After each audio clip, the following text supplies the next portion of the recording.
यहाँ पर एडमिशन 2026-27 में आना है यूजी कोर्सेज में, लिंक फॉर ऑनलाइन एप्लीकेशन, इस पर आपको क्लिक कर देना है। स्पोर्ट्स कोटा में अगर आप जाना चाहते हो तो आप वहां पर उसकी डिटेल्स एंटर करोगे। ईसीए कोटा है ना, ये सब चीजें हैं। पेरेंट सिंगल है क्या, है ना, तो इस तरीके से आप इसको डाल सकते हो। एक ही मम्मी एक केवल पापा है तो फिर आप यस करोगे, अदरवाइज नॉट एप्लीकेबल कर दोगे।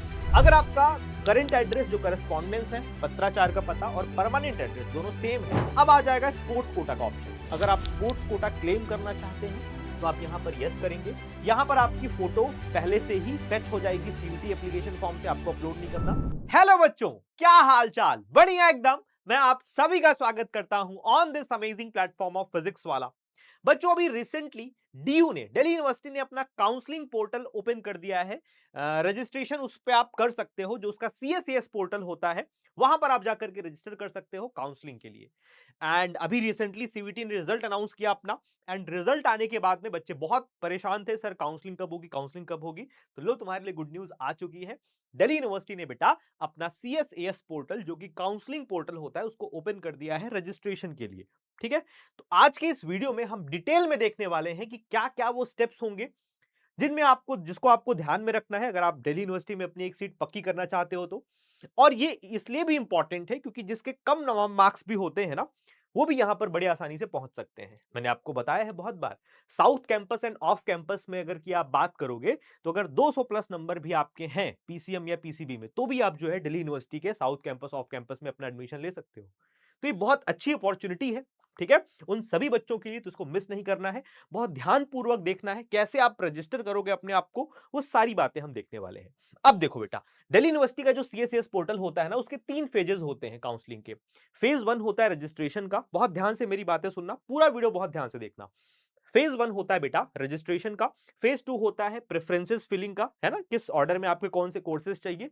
फेज 3 जो होता है वो आपका सीट अलोकेशन का होता है। तो अभी जो प्रोसेस ओपन हुआ है वो सिर्फ फेज 1 का ओपन हुआ है, मतलब आप अपने आप को रजिस्टर कर सकते हो। ठीक है, कैसे रजिस्टर करोगे, किन बातों को आपको ध्यान रखना है बेटा, वो सारी बातें आपको हम आज के सेशन में कराने वाले हैं। ठीक है, अब अगर क्वेश्चन उठता है कि कब तक सर ओपन है, इसकी लास्ट डेट क्या है, तो बेटा ये आपकी अभी कोई भी दिल्ली यूनिवर्सिटी ने ऑफिशियली तो कम्युनिकेट नहीं किया, बट 15 तक तो रहेगा, 15 जुलाई तक तो अभी ओपन ही रहने वाली है। लेकिन आपको बहुत ध्यान देने वाली बात है कि क्या क्या वो स्टेप्स हैं जिनको आपको फॉलो करना है। तो सबसे पहले आपको आ जाना है गूगल पर, आप है ना टाइप करोगे सीएससीएस पोर्टल यूजी 2026। पहली लिंक पर जैसे ही आप क्लिक करोगे बेटा, दिल्ली यूनिवर्सिटी का काउंसलिंग पोर्टल की वेबसाइट आपके सामने डिस्प्ले हो जाएगी। अब देखो, यहां पर तुमको आना है लाडलो, यहां पर एडमिशन 2026-27 में आना है यूजी कोर्सेज में, लिंक फॉर ऑनलाइन एप्लीकेशन, इस पर आपको क्लिक कर देना है। अब जैसे ही इस पर आप क्लिक करोगे, ऑनलाइन एप्लीकेशन है ना काउंसलिंग के लिए, तो यहां पर कुछ बातें आपसे कही जा रही हैं यार। देखो, यहां पर फीस वीस कुछ स्पेसिफाई किया है बेटा, है ना।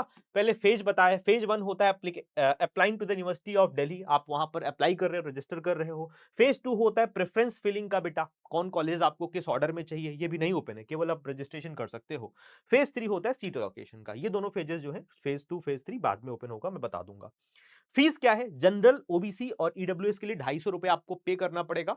ये कौन सी फीस है, ये इस पोर्टल पे काउंसलिंग कराने की फीस है। ठीक है, मतलब ये आप इस पोर्टल के थ्रू यूज कर रहे हो, आप दिल्ली यूनिवर्सिटी के काउंसलिंग का फायदा उठाना चाह रहे हो बेटा, तो आपको 250 रुपीज पे करना पड़ेगा। अगर आप एससी एसटी पीडब्ल्यूडी कैटेगरी के स्टूडेंट हैं तो आपको 100 रुपए पे करना पड़ेगा। एडिशनली अगर आप बेटा बीएफए या बीएससी पीएचई या फिर बीए म्यूजिक में आप ये सारे कोर्सेज करना चाहते हो, तो 400 रुपीज का एडिशनल फीस आपको पे करना पड़ेगा। एंड अगर आप स्पोर्ट्स कोटा या इन सब का ईसीए का बेनिफिट लेना चाहते हो, तो आपको 100 रुपीज अलग से पे करना पड़ेगा। अगर आप मोस्टली बच्चे इन दोनों के नहीं होते हैं, सिंपली उनको रजिस्टर करना है, तो आप मान के चलिए जनरल ओबीसी और ईडब्ल्यूएस के लिए आपको 250 रुपए पे करना है रजिस्ट्रेशन का। ठीक है, काउंसलिंग का करना कैसे है, स्टेप बाय स्टेप हम देखेंगे आज के सेशन में। अगर आपने देख लिया तो सारे डाउट आपके हो जाएंगे क्लियर। हर एक कैसे आपको फॉर्म भरना है, सारी चीजें पे मैं हम डिस्कस करने वाले हैं। कैसे आपको स्टेप्स लेने हैं, कौन कौन से कॉलम में क्या एंट्रीज आपको भरनी है, सब बात आज के सेशन में हम करेंगे। सबसे पहले आपको न्यू रजिस्ट्रेशन पर क्लिक करना है। न्यू रजिस्ट्रेशन पर आप क्लिक करोगे बेटा, अपना सीयूटी का एप्लीकेशन नंबर डालोगे। हाँ, वही सीयूटी का एप्लीकेशन नंबर जो तुमने रिजल्ट चेक करते वक्त डाला था, है ना, सीयूटी की वेबसाइट पर। ये डाल करके अपनी डेट ऑफ बर्थ एंटर करोगे बेटा। क्लिक करके कंसेंट दे करके रजिस्टर पर जैसे ही आप क्लिक करते हो ना, जैसे ही आप रजिस्टर पर क्लिक करोगे बेटा, आपके सामने मोबाइल वेरिफिकेशन और ईमेल वेरिफिकेशन का ओटीपी एंटर करने के लिए बोलेगा। तो आप ओटीपी एंटर करके अपने मोबाइल नंबर, ईमेल को वेरीफाई कर लीजिए और एक पासवर्ड क्रिएट करने के लिए वहीं बोलेगा कि पोर्टल को एक्सेस करने के लिए आप एक पासवर्ड अपना बना लीजिए। वो पासवर्ड बना लीजिए आप। पासवर्ड बनाने के बाद में आपका काम अब यहां पर एक स्टेप कंप्लीट, मतलब छोटा सा स्टेप था जो, है ना, यहां पर वो कंप्लीट होता है। अब आपको लॉगिन करना है पोर्टल में। लॉगिन कैसे करना है ना, वापस से आना है बेटा, यहीं पर लिंक फॉर ऑनलाइन एप्लीकेशन पर क्लिक करोगे, ये लॉगिन का डैशबोर्ड बना हुआ है। अब आपको एप्लीकेशन नंबर एंटर करना है और पासवर्ड जो भी आपने बनाया मोबाइल वेरिफिकेशन के दरमियान, वो बना करके लॉगिन पर आप जैसे ही क्लिक करोगे, जैसे ही आप लॉगिन पर क्लिक करोगे बेटा, आप एंटर हो जाओगे इस वाले पेज पर, है ना। ये रजिस्ट्रेशन के इतने टैब्स बने हुए हैं। आओ एक एक करके बहुत डिटेल में हम समझते हैं किस ऑप्शन में आपको क्या एंट्रीज फिल करनी है, ठीक है। तो सबसे पहले पर्सनल डिटेल्स आपको एंटर करनी है। यह काफी बड़ा है और इसको बहुत ध्यानपूर्वक समझना भी है, मैं सब समझाऊंगा। यहां पर उसके बाद में आपको अपनी एकेडमिक डिटेल्स भरनी है, मतलब आपने 10th कहां से किया था, कितने नंबर थे, 12th कहां से किया, कितने नंबर थे। स्पोर्ट्स कोटा में अगर आप जाना चाहते हो तो आप वहां पर उसकी डिटेल्स एंटर करोगे। ईसीए कोटा, है ना, ये सब चीजें हैं। अपलोड अपनी 10th 12th की मार्कशीट अपलोड करोगे। ये सारी चीजें करते करते आप फॉर्म का प्रीव्यू लोगे और आप सबमिट कर दोगे।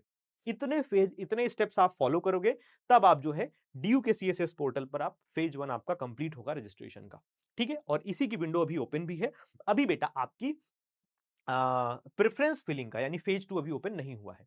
तो ये फेज 1 के स्टेप्स हैं, आपको बहुत बड़े लग रहे होंगे बट ट्रस्ट मी बहुत सिंपल है। आओ मैं बताता हूं एक एक करके। तो सबसे पहले हम बात करेंगे बेटा पर्सनल डिटेल की।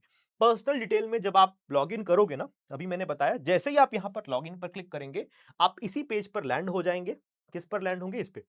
यहां पर आपको पर्सनल डिटेल में आपका नाम दिख रहा होगा बेटा, है ना, आप मैच कर सकते हो, ठीक है।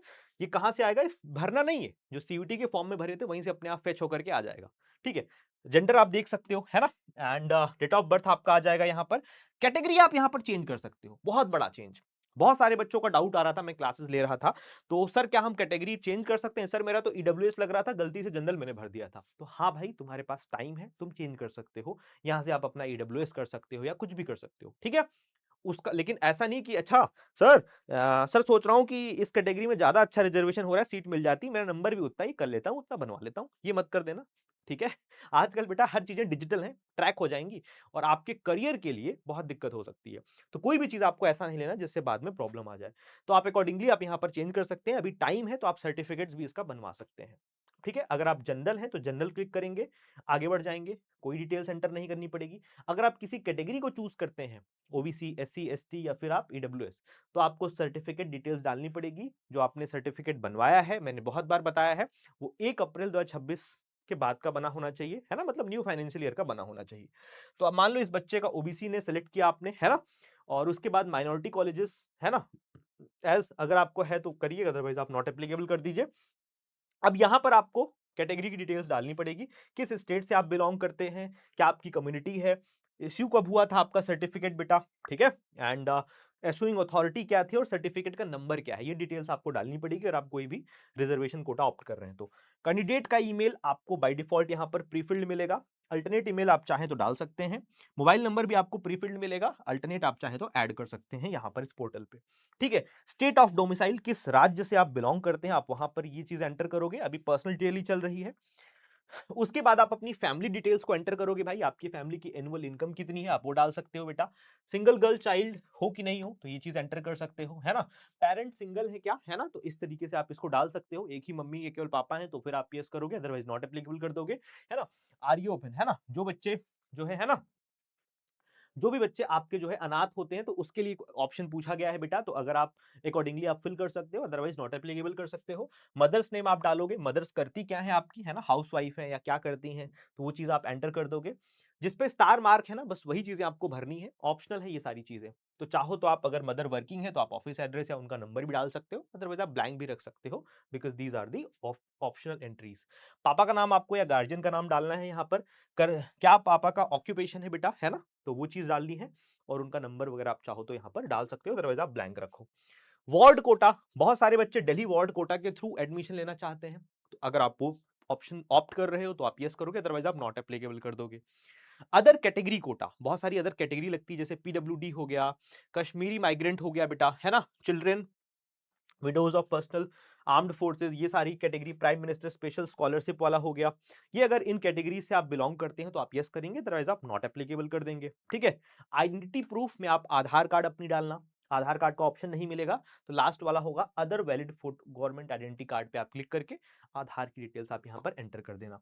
अच्छा, अभी बहुत सारे बच्चों को कंफ्यूजन हो रहा होगा, सर हम बढ़ गए क्या आगे? नहीं बेटा, अभी पर्सनल डिटेल पे ही आप हो, अभी आप पर्सनल डिटेल पर ही हो, पर्सनल डिटेल्स ही आप यहां पर एंटर कर रहे हो। ठीक है, ज्यादा नहीं है, बहुत छोटा सा है। ये सब तो एक एक वन लाइनर है भाई, एक एक चुटकियों में खत्म हो जाएंगे। अभी पर्सनल डिटेल ही आप एंटर कर रहे हो, यहां तक हम पहुंच चुके थे आधार कार्ड तक। अब इसके आगे की क्या एंट्रीज आएंगी? अदर डिटेल में आपको, है ना, आप किस एरिया से बिलोंग करते हैं, रूरल, गांव या शहर से। अगर गांव से हो तो रूरल आप डाल दो, शहर से हो थोड़ा सा तो अर्बन आप डाल सकते हो। किसी यूनिवर्सिटी में आप अभी रूल है, बहुत सारे ड्रॉपर बच्चे होंगे, कहीं एडमिशन ले चुके होंगे, फिराक में होंगे कि अच्छा डीयू मिलेगा, बीएचयू मिलेगा तो वहां चला जाऊंगा। तो अगर कहीं ले चुके हैं, आप पढ़ रहे हैं किसी यूनिवर्सिटी में, तो आप यस करेंगे, अदरवाइज आप यहां पर नो कर दोगे बेटा। ठीक है। अब एडिशनल इन्फॉर्मेशन, क्या आप बैचलर ऑफ फाइन आर्ट्स या फिर बीए ऑनर्स म्यूजिक में एडमिशन लेना चाहते हैं फिजिकल एजुकेशन में? अगर यस तो यस करिएगा, अदरवाइज आप यहां पर नो कर दीजिएगा। अगला ऑप्शन आएगा एड्रेस का बेटा, एड्रेस। अच्छा, अभी एड्रेस का आ गया, सर आगे बढ़ गए क्या? नहीं, अभी पर्सनल डिटेल में ही चल रहे हो तुम, इसी में एड्रेस का कॉलम आ रहा है। क्या आ रहा है एड्रेस का बेटा? देखो यहां पर एड्रेस में आपको ऑप्शन आएगा, देखो एड्रेस में आपको ऑप्शन आ रहा है बेटा कि आप लाइन 1 लाइन 2 एंटर कर दो एंड अपना country, state, city, pin code, ये सारी चीजें आप यहां पर एंटर कर सकते हो। ठीक है। अच्छा, अगर आपका करंट एड्रेस जो करस्पॉन्डेंस है, पत्राचार का पता, और परमानेंट एड्रेस दोनों सेम है, तो आप यहां पर क्लिक कर दीजिए, दोनों सेम में कॉपी हो जाएगा। ठीक है। मोस्टली बच्चों का सेम ही होगा। अगर आप किसी अदर जगह पर रहते हैं, आपका घर का पता कुछ और है, तो अकॉर्डिंगली आप डाल सकते हो इसको। ठीक है। बैंक डिटेल्स फॉर रिफंड, ये बड़ा इंपॉर्टेंट है भैया, है ना। बहुत सारे बच्चे साइबर कैफे वाले भैया का अकाउंट डिटेल डाल देते हैं, तो अगर ड्यू को कभी रिफंड करना हुआ किसी कारणवश कुछ चीजें, तो आप जो अकाउंट नंबर यहां पर डाल रहे हो ना, इसी में पैसा जाएगा वापस। तो अपना खाता नंबर डालना बेटा यहां पर, है ना, अपना नहीं तो अपने पेरेंट्स का आप डाल सकते हो। तो यहां पर आप देख सकते हो, बच्चे का नाम है, अकाउंट नंबर है, बैंक का क्या नेम है और आईएफएससी कोड, इतना एंटर करते ही आपका पर्सनल डिटेल जो है वो डन हो जाएगी। आप सबमिट जैसे ही करोगे, आपका पर्सनल डिटेल वाला काम डन हो जाएगा। मतलब ये वाला जो स्टेप है बेटा आपका, वो पूरी तरीके से कंप्लीट हो चुका है। अब आपको अपनी एकेडमिक डिटेल्स एंटर करनी है। ठीक है। तो एकेडमिक डिटेल मतलब अभी तक आपकी एकेडमिक 10th और 12th हुई है, तो 10th और 12th की आपको डिटेल्स बेटा यहां पर एंटर करनी है। तो जैसे ही आप सबमिट कर दोगे ना, यहां पे सबमिट करते ही आपके सामने अगला टैब ओपन हो जाएगा एकेडमिक का। तो अब एकेडमिक में बेटा आपको क्या करना है, बोलो यार? देखो, एकेडमिक में भाई बहुत सिंपल है ना। आपको 10th का परसेंटेज डालना है ना, 2 डेसिमल प्लेसेस तक अप टू कितने आपके परसेंटेज रहे हैं। 12th की डिटेल डालनी है आपको बेटा यहां पर। ठीक है, किस बोर्ड से आप थे, रिजल्ट का स्टेटस क्या है ना, इसमें आपका, है ना, 3 ऑप्शन आएंगे, आप देख सकते हो अकॉर्डिंगली। रोल नंबर आप यहां पे बोर्ड का अपना डाल सकते हो, किस ईयर में आपने पास किया था, वो चीजें आपको यहां पर एंटर करनी है। एडिशनल डिटेल भी आप यहां पर डाल सकते हो, किस स्कूल से लास्ट अटेंड आपने किया था, स्कूल कैसा था, लोकेशन क्या है, मीडियम ऑफ स्टडी क्या है, हिंदी लैंग्वेज आपने कब तक स्टडी किया था, ये सारी डिटेल आपको यहां पर एंटर कर देनी है। ठीक है। फिर आपको कौन कौन से आपने सब्जेक्ट लिए थे क्लास 12th में, है ना, उस सब्जेक्ट के थ्योरी का मैक्सिमम मार्क्स क्या था और आपने कितने पाए, प्रैक्टिकल का मैक्सिमम मार्क्स कितना था और आपने कितने गेन किए, है ना, और टोटल अकॉर्डिंगली वो कैलकुलेट हो जाएगा। तो ये हर एक सब्जेक्ट का नंबर आपको यहां पर भरना पड़ेगा। एंड किसी किसी सब्जेक्ट में जिसमें प्रैक्टिकल नहीं होता है, आप वहां पर ये 0 कर देना। ठीक है। तो सारा थ्योरी का ही पार्ट यहां पर ऐड हो जाएगा। इस तरीके से बेटा आपको अपनी क्वालिफाइंग मतलब एकेडमिक डिटेल्स यहां पर आपको एंटर करनी है। इतना करते ही आपकी एकेडमिक डिटेल वाला काम डन हो जाएगा, डन डनाडन डन। ठीक है, समझ में आ गई बात? तो एकेडमिक डिटेल्स आपने 10th और 12th की सारी डिटेल्स आपने यहां पर एंटर कर दी। अब आ जाएगा स्पोर्ट्स कोटा का ऑप्शन। अगर आप स्पोर्ट्स कोटा क्लेम करना चाहते हैं, तो आप यहां पर यस करेंगे। किस गेम और स्पोर्ट के तहत आप क्लेम करना चाहते हैं, वो ड्रॉप डाउन से आप सेलेक्ट कर लीजिएगा, है ना। जो बच्चे स्पोर्ट्स वगैरह में रहे हैं उन्हीं के लिए है ये। अदरवाइज आप सिंपली नो कर दीजिए इसमें, है ना, मोस्टली बच्चे नहीं होंगे। फिर नो करते ही आपका ये काम भी डन हो जाएगा। ठीक है, बोला था ना बहुत छोटा छोटा सारा प्रोसेस है। ईसीए बेटा, है ना, अगर आप ईसीए इस कोटा में आप अप्लाई करना चाहते हो तो आप अप्लाई कर सकते हो, अदरवाइज आप जो है इसको नो भी सेलेक्ट कर सकते हो, है ना। जो जिस बच्चे बिलोंग करते हैं, आप अकॉर्डिंगली यहां पर कर सकते हो। इतना करने के बाद आपका ये प्रोसेस भी डन हो जाएगा। अब आप अपलोड्स के ऑप्शन में आ जाएंगे। अपलोड्स बहुत सिंपल है बेटा, महा सिंपल है अगर मैं बोलूं तो। यहां पर आपकी फोटो पहले से ही फेच हो जाएगी, सीयूटी एप्लीकेशन फॉर्म से आपको अपलोड नहीं करना। व्यू करके चेक कर सकते हो, वही दिखेगी जो आपने सीयूटी में भरा था। सिग्नेचर भी आपका वहीं से फेच हो जाएगा। आपको क्या अपलोड करना है, 10th की मार्कशीट और 12th की मार्कशीट। ये है बेटा 10th की मार्कशीट, ये है आपकी 12th की मार्कशीट। तो 10th की मार्कशीट जो है बेटा आपको यहाँ पर 10th की बोर्ड का सर्टिफिकेट अपलोड करना है। तो बच्चे कहते हैं सर मार्कशीट अलग होती है, सर्टिफिकेट अलग होता है क्या? पहले होता था बेटा। अब मार्कशीट में ही आपका सर्टिफिकेट भी रहता है जिसको सनद बोलते थे पहले। पहले दोनों अलग-अलग चीज़ें आती थी आज से 10-15 साल पहले। ठीक है? लेकिन आज के टाइम पे जो आपका 10th बोर्ड का सर्टिफिकेट होता है which is proof of your date of birth also. तो वही 10th की मार्कशीट आपको यहाँ पर अपलोड कर देनी है और 12th की मार्कशीट भी अकॉर्डिंगली यहाँ पर अपलोड कर देनी है। इतना काम करते ही आपका सारा प्रोसेस जो है फेज़ 1 का वो डन हो जाएगा। आप फॉर्म को प्रीव्यू कर सकते हो। प्रीव्यू का मतलब अभी तक आपने जितनी भी एंट्रीज़ भरी बेटा उन सब चीज़ें आपके सामने अगेन ओपन होकर के आएँगी, आप एक बार क्रॉस चेक कर लीजिए। कहीं पर कोई गलती लगती है तो आप उसको एडिट करके ठीक भी कर सकते हो प्रीव्यू में, ठीक है? ये सारी चीज़ें आप एडिट कर सकते हो और प्रीव्यू करने के बाद में बेटा आपको प्रीव्यू करने के बाद में आप फाइनल सबमिट कर दोगे, तो दिल्ली यूनिवर्सिटी का जो आपका फेज़ 1 था, है ना? वो आप उसको आप सक्सेसफुली कंप्लीट कर चुके हो भाई, है ना? जो ये आपका फेज़ 1 था बेटा, देखो ये फेज़ 1 था applying to the university of Delhi मतलब आप यूनिवर्सिटी ऑफ दिल्ली के काउंसलिंग पोर्टल पर आप अप्लाई कर रहे हो, वो चीज़ें आपकी डन हो चुकी है। अब आपको अभी चॉइस फिलिंग नहीं करना, अभी उसकी डेट नहीं है ओपन हुई है। जैसे ही ओपन होगी, मैं विपुल सर आपकी या टीम आपको इसी चैनल पर आपको कम्युनिकेट कर देगी, अपडेट कर देगी कि आपको कैसे प्रेफ़रेंसेस को फिल करना है बेटा, ठीक है? फेज़ 2 जो है आपका, प्रेफ़रेंसेस आपको किस ऑर्डर में फिल करने हैं बेटा, ठीक है? ये सारी चीज़ें आप वहाँ पर मैं बताऊँगा। अभी केवल यही विंडो ओपन है कि अप्लाई करना है, रजिस्टर करना है खुद ब खुद को। तो कैसे करना है, कौन-कौन सी वो बातें थी जिनको आपको ध्यान में रखना है, ये सारी चीज़ों पर हमने बहुत डीप में डिस्कस किया। अगर आपके कोई भी डाउट है बेटा, तो बेझिझक आप पूछ सकते हैं कमेंट बॉक्स में, मैं ओपन हूँ उसके लिए, ठीक है? जो भी आपकी क्वेरीज़ हैं, डाउट हों, वो बेझिझक आप जो है लिखना, मैं उसको हर बच्चे का रिवर्ट करूँगा। तो यही था आज के सेशन में। आई होप आपको कंप्लीट क्लैरिटी मिली होगी कि दिल्ली यूनिवर्सिटी में एडमिशन लेने के लिए सीएसईएस पोर्टल के वाया आप कैसे रजिस्टर कर सकते हो अपने आप को, किन बातों को आपको ध्यान रखना है। तो this is all from my side. Thank you so much and love you all. Bye bye.